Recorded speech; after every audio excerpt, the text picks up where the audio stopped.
कुछ शब्दावली है जिसमें से प्रश्न आते हैं आपके, कुछ ऐसे करंट से जुड़े हुए क्वेश्चंस आते हैं, उन पे अपन बात करते हैं, और उसके बाद जो संसद कानून बनाते हैं तो कानून कैसे बनाती है उस पे बात करते हैं। ठीक है, सबसे पहले तो देखो इसमें जो शब्दावली है ना, उसमें ये 8-10 शब्द हैं जो आपको याद रखने हैं। एक तो होता है गणपूर्ति। क्या होती है? इसको हम इंग्लिश में क्या बोलेंगे? कॉरम। अरे क्या बोलेंगे?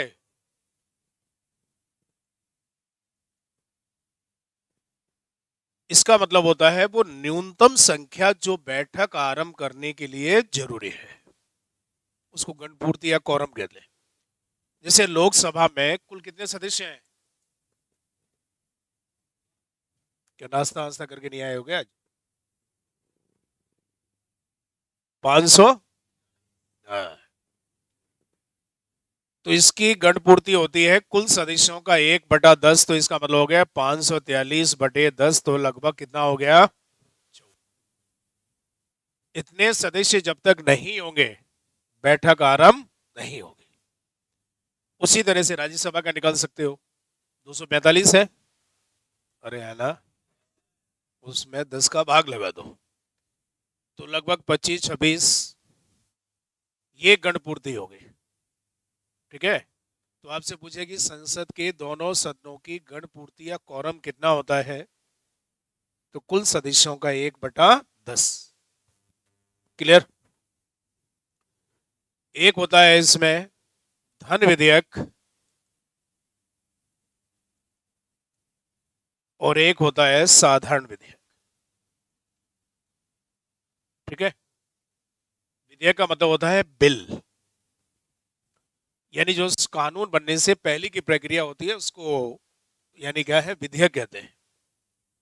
तो ये दो तरह के होते हैं, एक धन विधेयक जिसको हम मनी बिल कहते हैं, और एक साधारण विधेयक जिसको हम ऑर्डिनरी बिल कहते हैं। तो पहले तो मैं आपको दोनों की परिभाषा बताता हूं कि दोनों की परिभाषा क्या है, फिर आपको इसकी विशेषता बताता हूं। प्रश्न इसकी विशेषताओं में से आते हैं।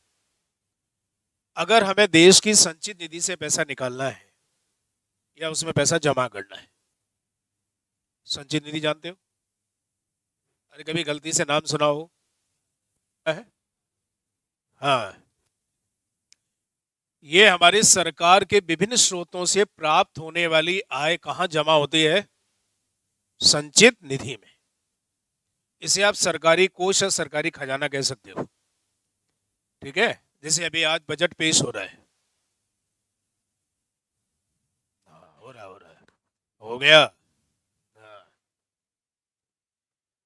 तो जैसे बजट आज पेश हो रहा है, तो बजट का मतलब क्या होता है कि हम साल भर का विभिन्न विभागों के लिए जो पैसा सरकार अलॉट करते हैं, वो यानी पैसा जब संसद में बजट पास हो जाएगा तो जिस विभाग के लिए जितना पैसा उसमें से डिसाइड किया गया है उतना पैसा हम क्या करेंगे? निकाल लेंगे। समझ आ रहा है? और फिर साल भर उस पैसे से उस विभाग की जो भी योजना है, कार्य है, उनको क्या करेंगे? पूरा करने की कोशिश करेंगे। तो यहां पर आप देखेंगे कि जैसे संचित निधि से पैसा निकालना हो, जमा करना हो, उससे संबंधित विधेयक, किसी कर व्यवस्था में टैक्स में चेंज करना हो, उससे संबंधित विधेयक, जैसे जीएसटी। अरे जीएसटी था ना, तो जब जीएसटी को पेश किया गया तो वो कौन सा विधेयक हो गया? दोनों में से कौन सा विधेयक है वो? अरे जीएसटी में क्या गया? टैक्स में चेंज किया। तो अगर हमें टैक्स में चेंज करना हो तो उससे संबंधित विधेयक धन विधेयक होगा। संचित निधि से पैसा निकालना हो, जमा करना हो, उससे संबंधित विधेयक धन विधेयक होगा। या किसी देश या किसी संस्था से कोई ऋण लेना हो या किसी को ऋण देना हो, उससे संबंधित विधेयक कौन सा विधेयक होगा? धन विधेयक। समझ आ रहा है? और बाकी बचे हुए सारे विधेयक कौन से विधेयक होंगे? साधारण। अरे यार समझ में आया? ये तो परिभाषा है धन विधेयक और साधारण विधेयक। अभी जैसे आप अब आपसे पूछे कि ये विधेयक धन विधेयक है या नहीं, तो आप तो बता सकते हो।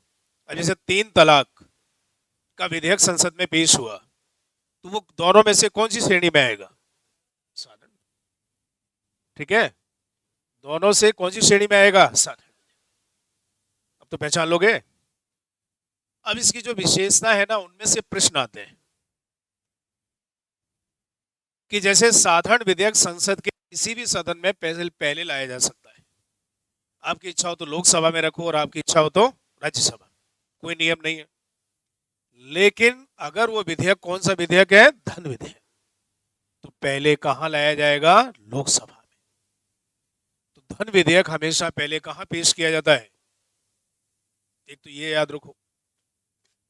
और धन विधेयक को पेश करने से पहले उस पर राष्ट्रपति की क्या ली जाती है? सहमति।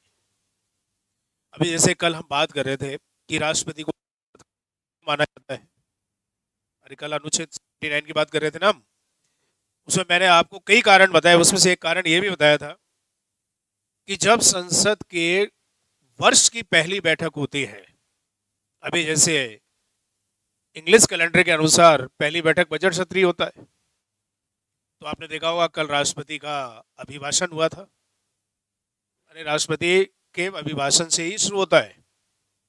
कल राष्ट्रपति भाषण देके चला गया और आज का बाकी कार्यक्रम सरकार करती रही। समझ में आ रहा है? तो राष्ट्रपति के अभिभाषण से ही वो सत्र क्या होगा? शुरू होगा। तो जैसे हम बात कर रहे थे कि धन विधेयक पहले लोकसभा में पेश और पेश करने से पहले उस पर राष्ट्रपति की क्या ली जाएगी? सहमति। साधारण विधेयक के लिए जरूरी नहीं है, लेकिन धन विधेयक के लिए जरूरी है। और धन विधेयक को राज्यसभा की जो शक्तियां हैं वो धन विधेयक पर सीमित है। अगर धन विधेयक लोकसभा से पास हो गया तो राज्यसभा को 14 दिन का समय मिलता है कि 14 दिन में उस पर विचार करे, और अगर कोई आपत्ति है तो लोकसभा को दर्ज कराए। इसको आप लोगों ने किताबों में पढ़ा होगा कि साहब धन विधेयक को राज्यसभा अधिकतम 14 दिन रोक सकती है, ऐसा पढ़ा होगा आपने। तो रोकने का मतलब ये नहीं होता है, रोकने का मतलब यह है कि उसको 14 दिन का समय होता है उस पर विचार विमर्श करने का। आपत्ति है तो दर्ज कराए, लेकिन विधेयक पास उसी रूप में होगा जिस रूप में लोकसभा चाहेगी। समझ में आ रहा है?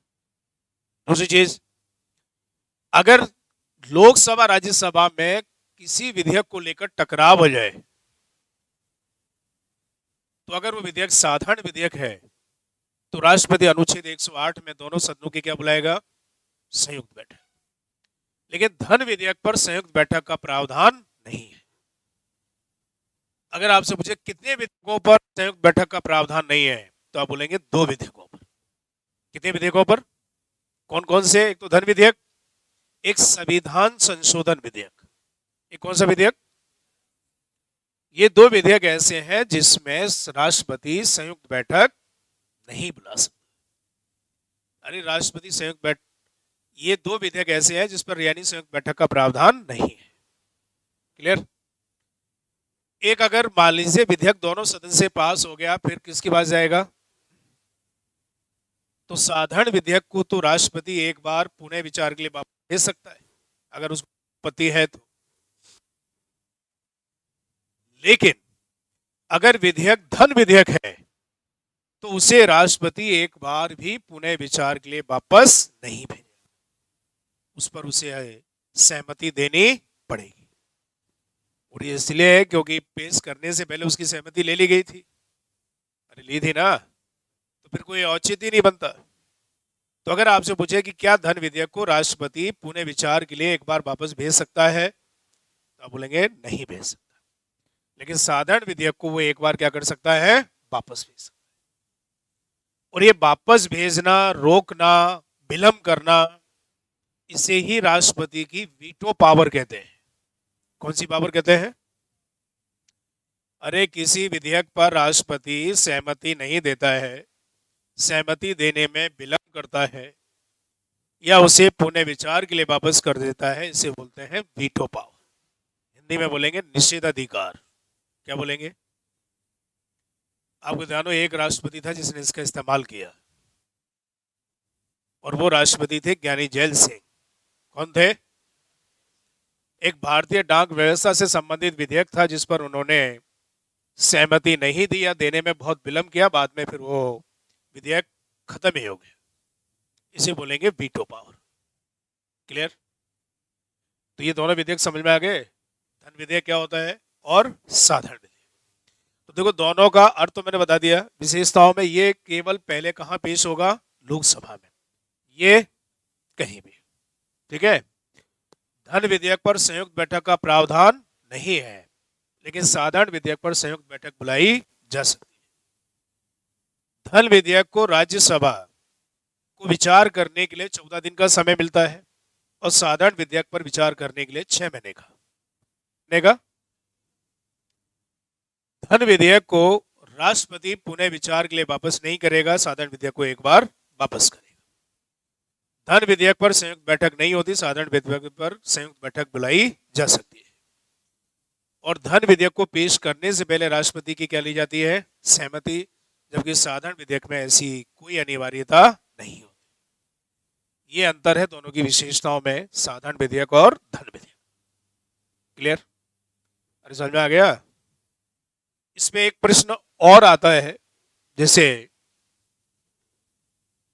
एक आपका होता है शून्यकाल, आपने नाम सुना हो,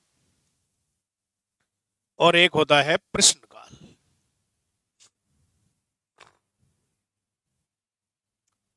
शून्यकाल और प्रश्नकाल, 0 आवर्स और क्वेश्चन आवर्स।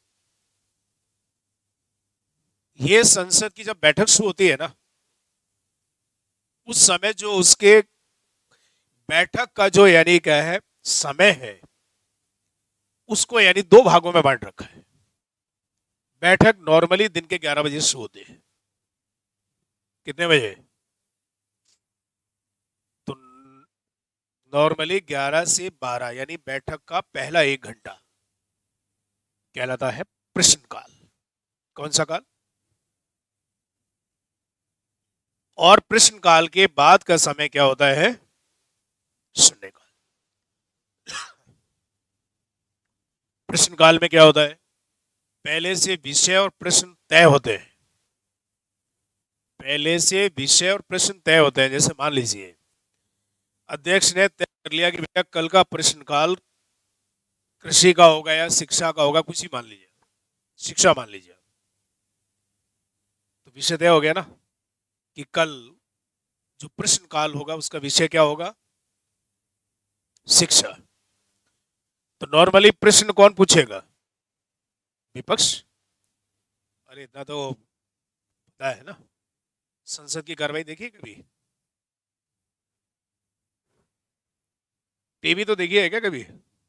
टीवी पे आती है तो संसद जाने की जरूरत नहीं है तेरे को।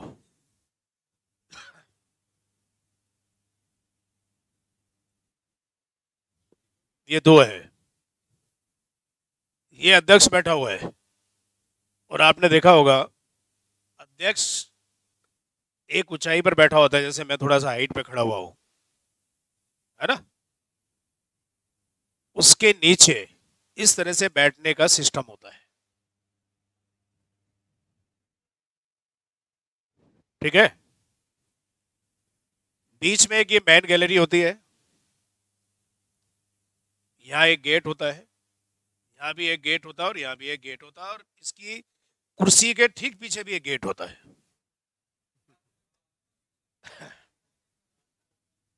और समझ में आ रहा है? एक चीज देखा होगा, गेट ही गेट है, ताकि भाग में, भाई ये तो मेन गेट हो ही गया।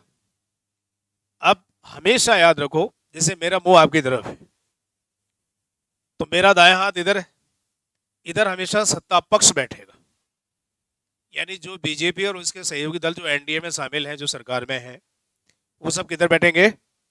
अरे दाई और दाई बाई में घर भी किधर बैठेगा? दाई और विपक्ष किधर बैठेगा? बीच में गैलरी है, ये तो गैलरी। ठीक है। सत्ता पक्ष के आने के लिए गेट है, विपक्ष के लिए आने के लिए ये गेट है। एक कॉमन गेट होता है और इनको अलग इसलिए बिठाया जाता है क्योंकि कई बार क्या होता है, जब बहस होती है ना, और खासकर शून्य काल में, क्योंकि प्रश्न काल में इतना समय नहीं मिलता आपको, अभी बताऊंगा आपको। शून्य काल में जमकर बहस होती है मुद्दों पे, उस समय की कोई पाबंदी होती नहीं है, तो कई बार बहस शुरू तो बातचीत से होती है, लेकिन धीरे धीरे वो बातचीत इतनी गर्म हो जाती है कि बातचीत तो बंद हो जाती है। ये कार्यक्रम शो। अब उसमें एक चीज और देखो, जैसे ये दोनों पास पास बैठे हुए हैं, एक पक्ष का है एक विपक्ष का है। अगर मान लीजिए बातचीत गर्म होगी तो शुरू हो जाएंगे। संसद में अगर आपने देखा होगा, उसको बुला देगा, दिखाई देता हूं मैं, मतलब संसद में जैसे आपने देखा होगा कि कुछ लोग एक एक साफा पहन के घूमते रहते हैं, है ना, उनको बोलते हैं मार्शल। क्या बोलते हैं? उनका काम होता है अंदर जो हाउस है, जो सदन है, उसकी व्यवस्था को बनाए रखना। अब समस्या ये है कि ये दोनों मान लीजिए पास पास बैठे हैं, तो मार्शल को तो समय नहीं मिलेगा इनको रोकने का। जब तक आएगा तब तक तो ये आपस में एक दूसरे को हनुमान जी बना चुके होंगे, अरे है ना। पक्ष वाला इधर और विपक्ष वाला इधर बैठा होता है। अगर मान लीजिए ये उठकर इधर जाएगा इससे लड़ने के लिए, तो मार्शल को इसे रोकने का टाइम तो मिलेगा ना। इसलिए पक्ष को अलग और विपक्ष को अलग। इसके पीछे एक कारण और भी है। संसद में या विधानसभा में कोई भी कार्रवाई होती है ना, वो न्यायालय के क्षेत्राधिकार से बाहर होती है। मेरे कहने का मतलब यह है, मैं सिंपल भाषा में बताता हूँ आपको। अंदर कोई भी गाली गलौज मारपीट होती है, उसके लिए कोर्ट में कोई केस दर्ज नहीं होता। समझ में आएगा मेरी बात? न्यायालय के क्षेत्राधिकार से बाहर का मतलब समझ में आ गया ना। अब आप बोलोगे सर इसका मतलब तो अगर हमें किसी से दुश्मनी निकालनी हो तो फिर सबसे बढ़िया जगह क्या है? केस तो दर्ज होना नहीं है। और ऐसा नहीं है, विश्व में जितने भी लोकतंत्रीय देश हैं और जहां ये संसदीय व्यवस्था है, वहां सब जगह ही होता है। ऐसा नहीं कि भारत में होता है, सब जगह होता है। बस अंतर यह है, कहीं ये प्रक्रिया या इस तरह की घटनाएं ज्यादा होते हैं और कहीं कम होते हैं। समझ में आ रहा है? और अध्यक्ष की कुर्सी के ठीक पीछे गेट इसलिए रखा जाता है ताकि ये यहीं से आ सके और यहीं से, समझ गए?